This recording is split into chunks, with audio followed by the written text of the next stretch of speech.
पाकिस्तान हर दूसरे दिन इंडिया को न्यूक्लियर अटैक की धमकी देता रहता है और ये हमने ऑपरेशन सिंदूर के दौरान भी देखा था। तो एज एन इंडियन आपके मन में भी ये सवाल जरूर आता होगा, अगर कभी पाकिस्तान न्यूक्लियर अटैक कर भी दे तो क्या होगा। अब कुछ लोग सोच रहे होंगे कि हमारा एयर डिफेंस सिस्टम बहुत पावरफुल है जो पाकिस्तान की मिसाइल्स को आसानी से हवा में ही इंटरसेप्ट कर सकता है। अगर आप भी यही सोच रहे हो तो इसका जवाब इतना भी सिंपल नहीं है, क्योंकि 1945 में जब अमेरिका ने हिरोशिमा और नागासाकी में न्यूक्लियर बॉम्ब गिराया था, उस बम को जानबूझकर जमीन से 600 मीटर ऊपर डेटोनेट किया गया था ताकि डिस्ट्रक्शन ज्यादा से ज्यादा हो सके। और अगर वो बॉम्ब जमीन पर ब्लास्ट होता तो तबाही बहुत कम होती। अगर हम लोग नॉर्मल मिसाइल के केस में देखें तो जैसे ही कोई एनिमी मिसाइल या कोई एयरक्राफ्ट हमारे एयर स्पेस में एंटर करता है तो उसे रोकने के लिए एक इंटरसेप्टर मिसाइल भेजा जाता है जो हवा में उस एनिमी मिसाइल को डिस्ट्रॉय कर देता है। मतलब उस मिसाइल को हवा में ब्लास्ट कर दिया जाता है, जिसके वजह से जमीन पर उसका जरा सा भी इफेक्ट नहीं पड़ता, बस बचा हुआ जो मलबा होता है वो नीचे गिर जाता है। लेकिन एक एटॉमिक बॉम्ब के केस में ये उल्टा होता है। अगर कोई न्यूक्लियर बम हवा में ब्लास्ट करे तो वो सबसे ज्यादा तबाही मचाता है। अब हम लोग फिर से उसी सवाल पर आकर रुक गए, आखिर न्यूक्लियर मिसाइल को रोका कैसे जाता है, या फिर न्यूक्लियर मिसाइल्स को कभी रोका ही नहीं जा सकता। अगर आपके मन में भी इस तरह की क्यूरियोसिटी आती है तो इस वीडियो में आपको सारे सवालों का जवाब मिलने वाला है। सबसे पहले हमें ये जानना जरूरी है, आखिर पाकिस्तान ही क्यों जिससे हमें न्यूक्लियर वॉर का खतरा है, जबकि चाइना भी तो हमेशा इंडिया के अगेंस्ट कुछ ना कुछ करते रहता है और चाइना के पास भी न्यूक्लियर वेपन्स हैं। Answer is nuclear doctrine. देखो, दुनिया में आज तक सिर्फ 9 देश हैं जिनके पास ऑफिशियली न्यूक्लियर वेपन्स हैं और उन सारे देशों का एक न्यूक्लियर यूज डॉक्ट्रिन होता है कि वो देश किस पोजीशन पर आकर न्यूक्लियर अटैक लॉन्च कर सकता है। ऐसा ही एक डॉक्ट्रिन भारत, पाकिस्तान और चीन का भी है। लेकिन जहां भारत का न्यूक्लियर डॉक्ट्रिन है नो फर्स्ट यूज का, मतलब भारत पहले से हमला नहीं करेगा, किसी भी देश पर पहले न्यूक्लियर स्ट्राइक नहीं करेगा। लेकिन अगर कोई हम पर न्यूक्लियर स्ट्राइक करता है तो जवाब ऐसा होगा कि पूरी जनरेशन का नाम और निशान मिटा दिया जाएगा। चाइना भी नो फर्स्ट यूज पॉलिसी को फॉलो करता है, लेकिन पाकिस्तान ने कभी भी ऑफिशियली नो फर्स्ट यूज का प्रॉमिस नहीं दिया। इनका डॉक्ट्रिन फ्लेक्सिबल है और ये ओपनली कहते हैं कि अगर उन्हें लगे कि उन्हें इंडिया से वॉर जीतना मुश्किल है तो वो इंडिया पर न्यूक्लियर वेपन से प्रीएम्प्टिव स्ट्राइक कर सकते हैं। इसी पॉलिसी की वजह से पाकिस्तान की कोई भी नेता कभी भी भारत को न्यूक्लियर स्ट्राइक की धमकी दे देता है। यही वजह है कि भारत को अगर किसी देश से न्यूक्लियर वॉर का खतरा है तो वो सिर्फ पाकिस्तान से है, न कि चाइना से। चाइना से हमें कई तरह के थ्रेट हैं, लेकिन न्यूक्लियर थ्रेट बहुत ही मिनिमल है। और दूसरी तरफ पाकिस्तान, जिसका न्यूक्लियर बटन कब दब जाए ये कोई नहीं जानता। अगर एक न्यूक्लियर मिसाइल या फिर कोई भी मिसाइल इंडिया के खिलाफ लॉन्च हो जाए तो उसे कैसे रोका जाएगा। सबसे पहले जैसे ही कोई मिसाइल भारत के आसपास की कंट्री से लॉन्च होगा, लॉन्च के 2 से 3 सेकंड के अंदर हमारा early missile detector swordfish radar को पता चल जाएगा। इसकी ऑपरेशनल रेंज है 600 से लेकर 800 किलोमीटर तक और ये हमारा इंडिजिनस रेडार सिस्टम है जिसे डीआरडीओ ने बनाया था। ये एक साथ 200 से भी ज्यादा टारगेट्स को डिटेक्ट और ट्रैक कर सकता है, चाहे कोई मिसाइल 12 मैच की स्पीड से आ रहा हो। और अगर ऑब्जेक्ट का साइज सिर्फ क्रिकेट बॉल जितना छोटा हो तब भी भारत का स्वॉर्डफिश रेडर उसे डिटेक्ट कर सकता है। साथ ही एक और रेडर है, ग्रीन पाइन रेडर, जो भारत ने इजराइल से लिया था।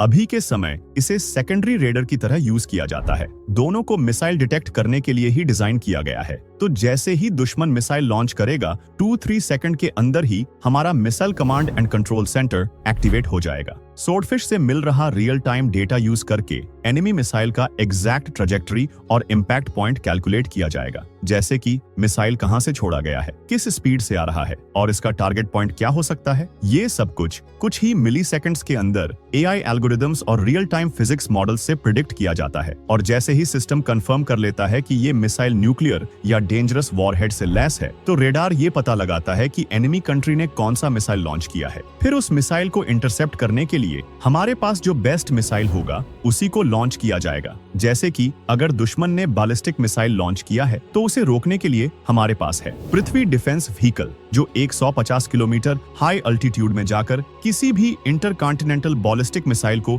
इंटरसेप्ट करने की ताकत रखता है। और अगर दुश्मन क्रूज मिसाइल्स छोड़े तो उन्हें रोकने के लिए यूज किया जाएगा S-400 मिसाइल सिस्टम। लेकिन अगर पाकिस्तान एक साथ 4-5 मिसाइल्स लॉन्च करता है, जिनमें कुछ डमी मिसाइल्स भी हो सकते हैं, तो इंडिया का missile defence system multi target tracking करके उनमें से रियल थ्रेट्स को आइडेंटिफाई करेगा और हर एक रियल मिसाइल के लिए एक अलग इंटरसेप्टर मिसाइल असाइन किया जाएगा। तो इसी तरह हमारा एयर डिफेंस सिस्टम काम करता है, जो एस्टिमेट है 90 से लेकर 98% एक्यूरेसी के साथ। लेकिन ये जो 2% का गैप है, अगर वो किसी नॉर्मल मिसाइल की थ्रेट हो तो ज्यादा बड़ी बात नहीं होती, लेकिन अगर बात हो न्यूक्लियर मिसाइल की तो ये 2% भी बहुत ज्यादा डेवास्टेटिंग हो सकता है। और जैसा कि हमने वीडियो की शुरुआत में कहा था, न्यूक्लियर बॉम्ब को हवा में ही डेटोनेट किया जाता है, जिसके कारण शॉकवेव ज्यादा एरिया में फैलती है। तो अगर हमारे एयर डिफेंस सिस्टम ने एक न्यूक्लियर मिसाइल को हवा में डिस्ट्रॉय कर भी दिया तो क्या न्यूक्लियर ब्लास्ट नहीं होगा? इसका आंसर जानने के लिए आपको ये जानना जरूरी है कि न्यूक्लियर बम असल में काम कैसे करता है और उसे डेटोनेट कैसे किया जाता है। दरअसल न्यूक्लियर बॉम्ब वैसे काम नहीं करता जैसे हम लोग सोचते हैं। आप में से कुछ लोगों को लग सकता है कि जैसे नॉर्मल मिसाइल्स टारगेट से टकराते ही ब्लास्ट कर जाते हैं, वैसे ही न्यूक्लियर वेपन्स भी होते हैं, लेकिन ऐसा बिल्कुल नहीं है, क्योंकि न्यूक्लियर बम को बनाने के लिए दो तरह के फ्यूल का इस्तेमाल किया जाता है। पहला है यूरेनियम और दूसरा है प्लूटोनियम। ये दोनों एलिमेंट्स रेयर और हाईली रेडियो एक्टिव होते हैं, पर इन दोनों एलिमेंट्स को आग और हीट पैदा करके एनर्जी निकाला नहीं जा सकता। इसका मतलब एक एग्जांपल से समझते हैं, जैसे कि एक माचिस की तीली में जो बारूद होता है वो आग या उस पर ज्यादा हीट पड़ने से जल जाता है। पर यूरेनियम और प्लूटोनियम ये दोनों वैसे तो बहुत ज्यादा पावरफुल एलिमेंट्स होते हैं, लेकिन इसको आग या हीट से ब्लास्ट नहीं कर सकते, क्योंकि ये फ्लैमेबल नहीं होता जैसे कि कन्वेंशनल बॉम्ब्स में होता है। न्यूक्लियर बॉम्ब से एनर्जी निकालने के लिए उसके अंदर न्यूट्रॉन्स इंजेक्ट किए जाते हैं, जो जाकर प्रोटॉन से टकराते हैं और उसमें चेन रिएक्शन शुरू हो जाता है। फिर जाकर बम से एनर्जी निकलती है। एटॉमिक बॉम्ब को डेटोनेट करने के लिए यूरेनियम या प्लूटोनियम को एक बैरल टाइप स्ट्रक्चर में दो हिस्सों में रखा जाता है। ट्रिगर एक्टिवेट होते ही एक हिस्सा दूसरे हिस्से से कंप्रेस होता है और उसी वक्त कोर में न्यूट्रॉन्स इंजेक्ट किए जाते हैं। यहीं से चेन रिएक्शन शुरू होती है और होता है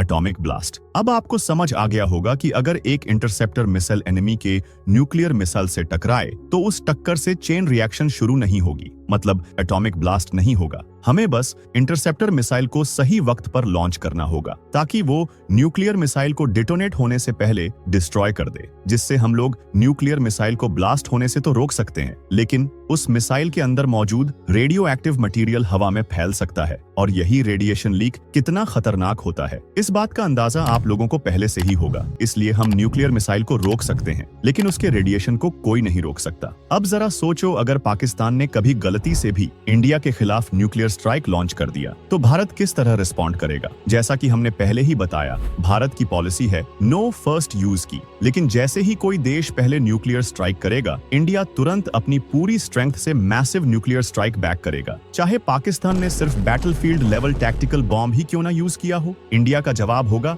फुल रिटेलिएशन। पाकिस्तान को ऐसा जवाब मिलेगा जिसमें मिलिट्री बेसिस, कमांड सेंटर्स और मेजर सिटीज कंप्लीटली डिस्ट्रॉय कर दिए जाएंगे। भारत के पास पाकिस्तान में स्ट्राइक बैक करने के लिए कई सारे ऑप्शंस हैं, जैसे कि अग्नि 5 मिसाइल, जो न्यूक्लियर कैपेबल मिसाइल है जिसकी रेंज है 5000 किलोमीटर, सुखोई 30 MKI और मिराज 2000 एयरक्राफ्ट जो न्यूक्लियर बॉम्ब्स कैरी कर सकते हैं, और ब्रह्मोस सुपरसोनिक क्रूज मिसाइल जो न्यूक्लियर वॉरहेड कैरी कर सकता है। और ब्रह्मोस क्या कर सकता है, ये तो हमने ऑपरेशन सिंदूर के दौरान देखा था। और अगर एनिमी ने हमारे लैंड और एयर बेस सिस्टम को भी डिस्ट्रॉय कर दिया, तब भी पानी के अंदर छुपी न्यूक्लियर सबमरीन INS अरिहंत सी से न्यूक्लियर रिस्पॉन्स देगी। भारत के पास एक और सबसे बड़ा एडवांटेज है, हाइड्रोजन बॉम्ब, जो पाकिस्तान के पास नहीं है। मतलब इंडिया का हाइड्रोजन वेपन पाकिस्तान के एटॉमिक वेपन से 100 गुना ज्यादा ताकतवर है। आप में से कुछ लोग सोच सकते हैं कि अगर पाकिस्तान सिर्फ छोटा बॉम्ब चलाए तो क्या इंडिया 2-4 स्ट्राइक करके रुक जाएगा?